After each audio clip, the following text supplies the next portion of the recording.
मैं आज अपनी मुल्क की वकला बरादरी का इस शानदार जो आपने मेरा इस्तकबाल किया, मैं आपका दिल से शुक्रिया अदा करता हूं। बहुत बहुत शुक्रिया।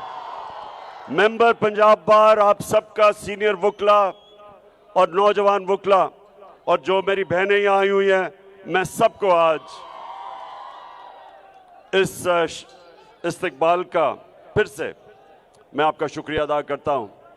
अब मैं दो चीजें कहना चाहता हूं और मैं आपकी तवज्जो इसलिए चाहता हूं क्योंकि आपके ऊपर बड़ी जिम्मेदारी है। सबसे पहले जिधर पाकिस्तान ये जब से इंपोर्टेड हुकूमत आई है, जिधर ये पाकिस्तान को लेके जा रहे हैं, जिस दलदल में हमारा मुल्क जा रहा है, आज IMF और वर्ल्ड बैंक वो कह रहे हैं कि पाकिस्तान श्रीलंका टाइप सिचुएशन में जा रहा है कि एक तरफ माइशत सुकड़ती जा रही है, बेरोजगारी बढ़ती जा रही है और दूसरी तरफ महंगाई आसमानों पे जा रही है। 50 साल तारीख में सबसे ज्यादा आज पाकिस्तान के अंदर महंगाई है। तो इन हालात के अंदर मुल्क एक बड़ी जो कहते हैं सोशल अनरेस्ट की तरफ जा रहा है। तो इसलिए मैं आज आपके पास जो बात करना चाहता हूं, नंबर 1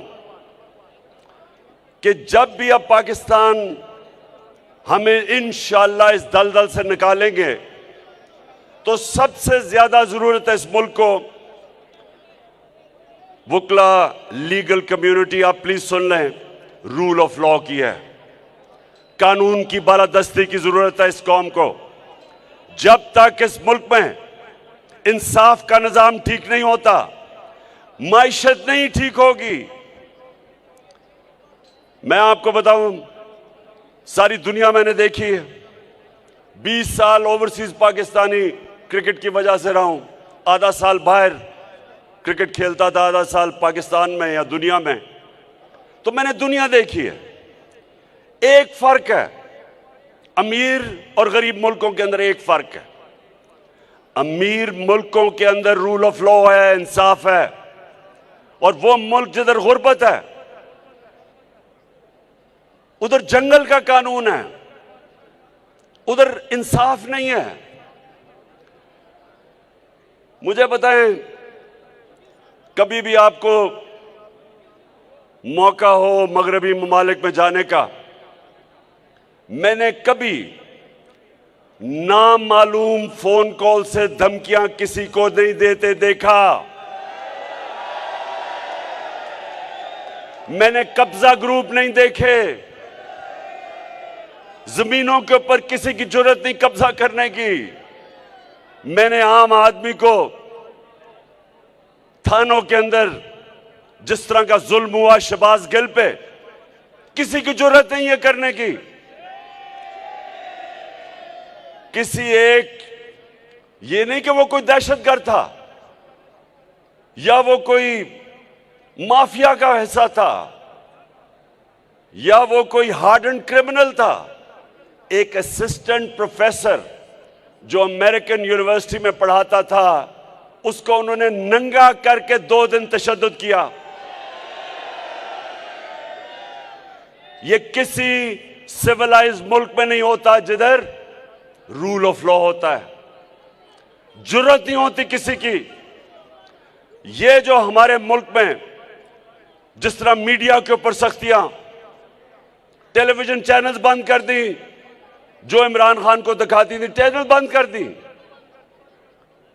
वो सहाफी जिनकी इज्जत है माशरे में, क्रेडिबिलिटी है, अशर शरीफ जैसा आदमी वो मुल्क छोड़ के बाहर चला गया, साबिर शाकिर बाहर चला गया। एयाज अमीर जैसे दानश्वर को इन्होंने जलील किया। इमरान रियाज, यानी वो लोग जो माशरा जिनको क्रेडिबल समझता है, उनको सिर्फ इसलिए उनके ऊपर ये हर किस्म का उनके ऊपर FIRs काटी, उनके ऊपर धमकियां दी गई, उनके घरों में घुस गए। हमारा सोशल मीडिया का Arsalan doctor, PhD doctor Arsalan Khalid, उसके वो घर में नहीं था, 20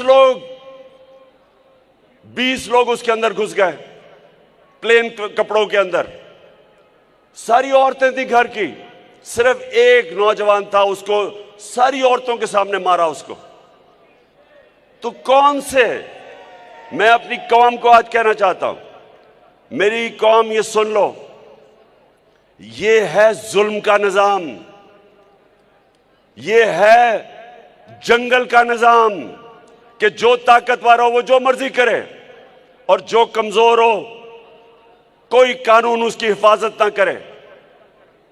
वो लॉ एनफोर्समेंट एजेंसीज जिनका काम है कि रूल ऑफ लॉ इंप्लीमेंट करना, वही कानून तोड़ती हैं, वही लोगों के ऊपर जुल्म करती हैं। और सबसे ज्यादा जरूरत यह समझ जाएं कि जब तक एक मुल्क में रूल ऑफ लॉ नहीं होता, उस मुल्क के अंदर इन्वेस्टमेंट नहीं आती। रूल ऑफ लॉ नहीं होता तो करप्शन होती है। जिन मुल्कों में रूल ऑफ लॉ होता है, करप्शन नहीं आ सकती। आपने कभी सुना है, कोई मुझे एक मगरबी मुल्क बता दें जो जिधर जमहूरी निजाम चल रहा है, एक बता दें जिनके वजीर आजम के अरबों अरबों अरबों रुपए की प्रॉपर्टीज मुल्क से बाहर हों, एक बता दें। आप और तो छोड़ें, ये साथ वाला मुल्क, ये नरेंद्र मोदी, इसकी कितनी बार प्रॉपर्टीज हैं, ये कोई तस्वर भी नहीं कर सकता कि मुल्क का प्राइम मिनिस्टर अरबों रुपए के महलात बाहर रखे, बिजनेसेस बाहर रखे, बच्चे बरतानिया का पासपोर्ट कहें कि हम पाकिस्तानी शहरी नहीं, क्योंकि वो जवाब ही नहीं दे सकते कि अरबों रुपए की प्रॉपर्टीज में रह रहे हैं। ये कहीं नहीं होता। ये तब होता है जब ताकतवर के लिए एक कानून और कमजोर के लिए दूसरा, जो जंगल का कानून है। शेर के लिए एक और कानून होता है, बेचारा हिरन के लिए दूसरा कानून होता है जंगल में। शेर जो चाहे करता है, उसको कोई पूछता नहीं है, और बेचारा जो कमजोर होता है उनको कोई हिफाजत करने के लिए नहीं आता। ये है इस वक्त पाकिस्तान के हालात। आप तमाशा देखें, अभी आपने करारदाद भी पास की कि किसी भी मुहज़्ज़ब माशरे में ये तस्वर कोई कर सकता है कि मुल्क का वजीर आजम, जिसको सजा होनी थी FIA के अरबों रुपए के केसेस में, उसके बेटों को सजा होनी थी ओपन एंड शट केसेस में, वो प्राइम मिनिस्टर भी बन जाता है और वो जाके लंदन एक सजायाफ्ता मफरूर झूठा, जो इस मुल्क से पैसे चोरी करके अरबों रुपए की प्रॉपर्टीज में, उससे क्या चीज करने, कंसल्ट करने जा रहे हैं कि पाकिस्तान का आर्मी चीफ कौन होगा। यानी जो मुल्क की नेशनल सिक्योरिटी के लिए सबसे बड़ा होता है, मुल्क की नेशनल सिक्योरिटी के लिए, वो एक डाकू, एक मफरूर, एक जो अरबों रुपए पैसे चोरी करके बाहर भागा और जो झूठ बोल के बाहर गया, और जो मौजूदा क्राइम मिनिस्टर है, इसने साइन किया था वो एफिडेविट अदालत में, यहां हाई कोर्ट में, कि जी वापस आ जाएगा इलाज करवा के। ये फैसला करेंगे पाकिस्तान की नेशनल सिक्योरिटी के लिए जो सबसे इंपॉर्टेंट पोजीशन है। क्या ये फैसला करेंगे? आप मुझे बताएं ना, आप बताएं मुझे। ये कोई तस्वर कर सकता है कि किसी मौजूद माशरे में होगा? और फिर हम अपनी कौम को क्या पैगाम दे रहे हैं? हमारे 60% पाकिस्तानी 30 साल से कम उम्र में हैं, नौजवान हैं। अपने यूथ को हम उनको हम क्या पैगाम दे रहे हैं कि कोई चोरी करना बुरी चीज नहीं है। हम कह रहे हैं कि अगर डाका मारो तो बड़ा डाका मारो, सिर्फ छोटे चेर जेलों में जाते हैं। बड़ा डाकू ये नहीं हम पकड़ सकते इस माशरे में। और मेरे ये आप वकला के लिए सबसे इंपॉर्टेंट कि मेरे नबी सल्लल्लाहु अलैहि वसल्लम ने कहा था, ये मैं बार बार लोगों को ये हदीस सुनाता हूं, ये आज हमारे मुल्क के लिए सबसे जरूरी है। उन्होंने कहा तुम्हारे से पहले बड़ी कौमें तबाह हुई। जब छोटा चोर चोरी करता था जेल में डालते थे, लेकिन जब बड़ा डाकू चोरी करता था उसको माशरा सजा नहीं देता था, वो तबाह हो जाता है। जो माशरे में रूल ऑफ लॉ नहीं होता वो आहिस्ता आहिस्ता तबाह होता है।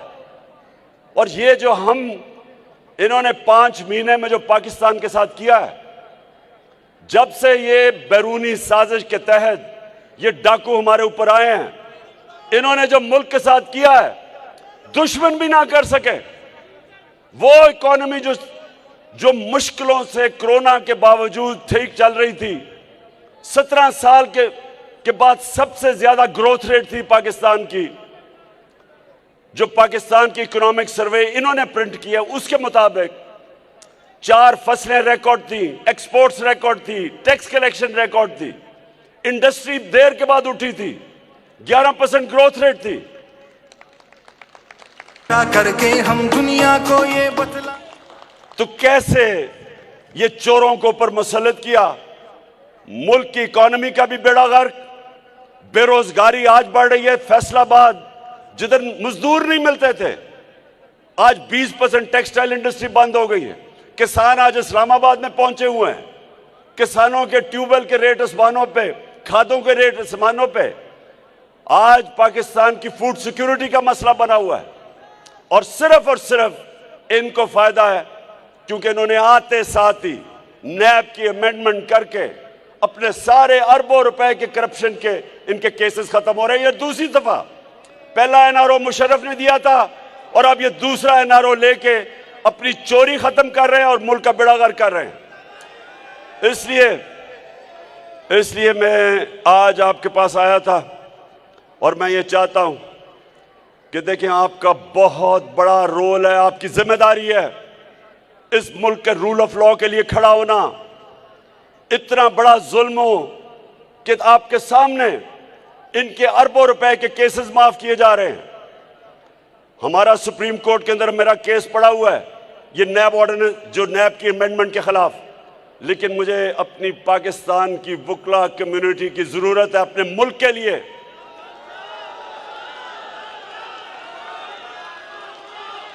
अपने मुल्क को हकीकी तौर पे आजाद करने के लिए, रूल ऑफ लॉ के लिए। रूल ऑफ लॉ, इंसाफ, जब हजरत अली रज़ी अल्लाह ताला ने कहा था कुफर का निजाम चल जाएगा, लेकिन ना इंसाफी और जुल्म का निजाम कभी नहीं चलता इस मुल्क में। मुझे लोग कहते हैं जी कैसे आप पाकिस्तान को इस दलदल से निकालेंगे। मैं आपको गारंटी करता हूं कि जो बैरून मुल्क पाकिस्तानी है, 1 करोड़ पाकिस्तानी बाहर है। एक दफा यहां हम अपना कानून ठीक कर दें, हम रूल ऑफ लॉ इंपोज कर दें, कॉन्ट्रैक्ट एनफोर्समेंट कर दें, मैं आपको कहता हूं कि सिर्फ 5 लाख ही बैरून मुल्क पाकिस्तानी इन्वेस्टमेंट कर दें, आपको IMF की जरूरत नहीं पड़ेगी, आपको किसी से भीख मांगने की जरूरत नहीं पड़ेगी। आपका वो जो अभी शहबाज शरीफ जिधर जाता है हाथ आगे फैला देता है, वो है तुम्हारे पास? जिधर जाता है पैसे मांगता है और कोई पैसे देने के लिए तैयार नहीं है। आपने वो देखा था, मेरे वकला, आपने वो देखा था कि वो जो सेक्रेटरी जनरल यूनाइटेड नेशंस का आया है एंटोनियो गुटरेस, उसका बाजू ही पकड़ लिया इसने। कहता कि अगर आप हमें पैसे देंगे तो मैं और मेरे मिनिस्टर आपको वादा करते हम चोरी नहीं करेंगे। कभी सुना ये? कभी मुल्क का प्राइम मिनिस्टर ऐसी बात करता है? और वो गुटरेस को, वो सेक्रेटरी जनरल को पता था कि 60% इनकी कैबिनेट जमानत पे है, करप्शन के केसेस पे है, प्राइम मिनिस्टर खुद जमानत पे है। तो मेरे वकला, आपने आज वादा करना है, मैं जो अब इस तहरीक में निकल गया हूं। मेरी हफ्ते से यह तहरीक शुरू हो जाएगी। आपने मेरे साथ निकलना है जब मैं आपको कॉल दूं इस मुल्क को हकीकी तौर पे आजाद करने के लिए। और मैं अपनी सारी कौम को आज आपके सामने कह रहा हूं कि आगे से जो भी आपको नामालूम नंबर से टेलीफोन करके धमकियां दे, उसको वापस धमकी दो ये कहते हुए कि मेरा आइन मेरे फंडामेंटल राइट को प्रोटेक्ट करता है। फ्रीडम ऑफ स्पीच मेरा राइट है। मैं यूएई के होके अभी मैं तुर्की होके आया हूं और मैंने उन भाइयों को कहा कि आप हमारे बड़े अजीम भाई हैं, हमेशा आपने हमारी मदद की। और मैंने यही कहा जब मैं आया हूं तो आप समझेंगे शायद ये मांगने आया है। क्या बोला तूने? आया हूं तो आप समझेंगे शायद ये मांगने आया है। मैं मांगने नहीं आया लेकिन मजबूरी है। बस बस बस बस बस बस मैं ये कह रहा हूं कि देखिए, वो मैंने एक चीज कहता हूं अपनी पाकिस्तानी कौम के लिए कि एक फौज, एक शेरों की फौज जिसका सरदार गीदड़ हो, शेरों की फौज जिसका सरदार गीदड़ हो, वो हार जाएगी। 100 गीदड़ों की फौज जिसका सरदार शेर हो। हमारा मुल्क बदकिस्मती से चोरों के हाथ में फंसा हुआ है। हमने इसकी पूरी तहरीक चलानी है। इलेक्शन से ये भाग रहे हैं। इनको पता है कि इलेक्शन अब ये नहीं जीत सकते। इनको पता है पाकिस्तानी कौम किधर खड़ी है।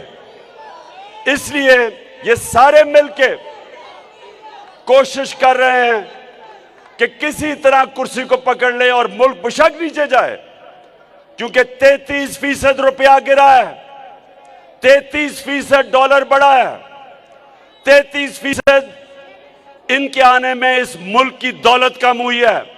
आप सबका पैसा 33% कम हुआ है, लेकिन इनके मुल्क से बाहर पैसे पड़े हैं डॉलर्स में।